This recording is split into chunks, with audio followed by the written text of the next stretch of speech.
साथियों नमस्कार। कृषि बाजार भरतपुर से मैं हरपाल सिंह। साथियों आज की चर्चा करेंगे धनिये के बारे में कि धनिये का भविष्य क्या हो सकता है। साथियों उससे पहले आप सभी से अनुरोध है कि जो भी साथी हमारे चैनल पर नए हैं वो हमें सब्सक्राइब, लाइक और शेयर भी कर सकते हैं। साथियों जैसा कि पहले अनुमान जताया जा रहा था कि धनिये की फसल में काफ़ी नुकसान है और धनिये की फसल 70-80 लाख बोरी से ज़्यादा आने की संभावना बिल्कुल प्रतीत नहीं होती है।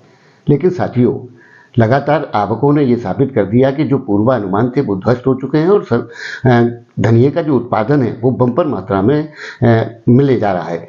साथियों अब तो ये भी कहा जा रहा है कि 1.25 करोड़ 2 करोड़ बोरी या 70 से 80 लाख बोरी का पुराने साल का रहतिया, ये सब चीज़ों पर चर्चा करने का आज हमारा कोई इरादा नहीं है कि आंकड़े क्या बताते हैं, पुराना माल कितना है, नया उत्पादन क्या होगा। लेकिन साथियों इतना तय है कि धनिये का बम्पर उत्पादन है और माल की कोई कमी नहीं है। लेकिन इसके बावजूद भी स्टॉकिस्ट के जो हौसले हैं वो बड़े बुलंद हैं और उनमें बड़ी उत्तेजना ये प्रकार की देखी जा रही है कि आगामी दौर के अंदर धनिया 150 रुपये केजी के भाव में भी बिक सकता है। साथियों मेरा उनसे कोई ऐसा वितर्क नहीं है क्योंकि तेजी में तेजी और मंदी में मंदी के मूल्यांकन सभी लोग करते हैं। यानी कि 4 तिजड़िए जहाँ मिलते हैं वहाँ तेजी की बातें हो जाती हैं, मंदी वाले मिलते हैं तो वहाँ जो तेजी वाले होते हैं वो मंदी की स्थिति में आ जाते हैं। ये एक व्यापारिक रुख है साथियों, इसके बारे में कोई चर्चा नहीं करेंगे। लेकिन आगामी दौर के अंदर जो स्थितियाँ दिख रही हैं कि धनिये की जो अवेलेबिलिटी है वो निश्चित रूप से भरपूर मात्रा में है और आगामी दौर के अंदर धनिये की किसी प्रकार की कोई कमी नहीं है। लेकिन जब बात होती है कि एक्सपोर्ट और खपत की, तो देश के अंदर हमारी मंडियों में यानी कि हिंदुस्तान के अंदर जो खपत है वो 70 से 80 लाख बोरी है और उसके अलावा जितना भी माल है वो एक्सिस धनिये का माना जाता है जिसे हम निर्यात करते हैं। लेकिन साथियों जब ऊंचे भाव होते हैं तो निर्यात मांग भी उस प्रकार की नहीं रहती है और निर्यात घट जाते हैं।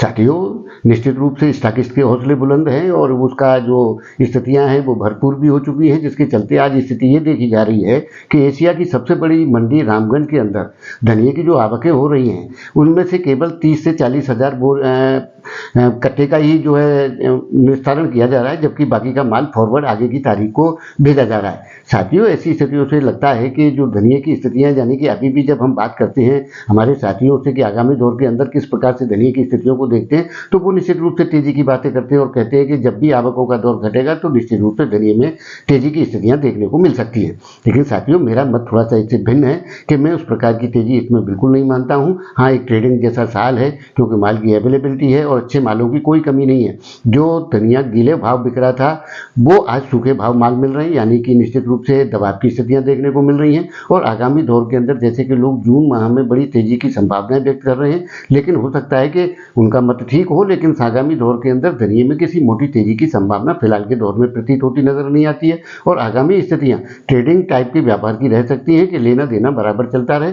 विशेष मोटी तेजी की संभावना हाँ हो सकता है कि एक्सपोर्ट डिमांड किसी प्रकार की आती है और विदेशों में जो हालचाल चल रहे हैं यानी कि युद्ध के कॉम्प्लेक्स में कोई इस तरीके की मांग आपूर्ति का अंतर खड़ा हो जाए वो दूसरी बात है। लेकिन सामान्य मांग और आपूर्ति के तहत देखा जाए तो धनिये के अंदर किसी प्रकार की विशेष मोटी तेजी की संभावनाएं नहीं है। हाँ ठीक है कि 90-95 रुपये भी हो सकता है धनिया, वो स्थितियां व्यापारिक हैं, उसमें कोई अतिशोक्ति नहीं है। इस तरीके के ट्रेड बराबर इसमें निरंतर संभावनाएं बनी रहेंगी। लेकिन एक जो अंधी दौड़ हो रही है यानी कि सारा वातावरण जो तेजी की ओर दौड़ रहा है उससे लगता है कि वो जब सारे लोग एक ही तरफ जाते हैं तो शायद वो मंजिल कभी नहीं आती और वो रास्ते बीच में ही टूट करके उसी स्थिति में बिखर जाते हैं।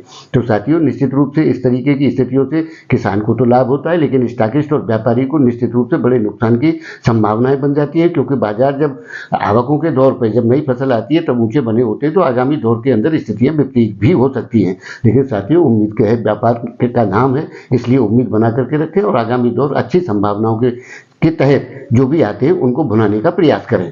साथियों आपको हमारी जानकारियां कैसी लगती हैं हमें कमेंट करके जरूर बताएं। तब तक के लिए कृषि बाजार की ओर से आप सभी का बहुत बहुत आभार, धन्यवाद।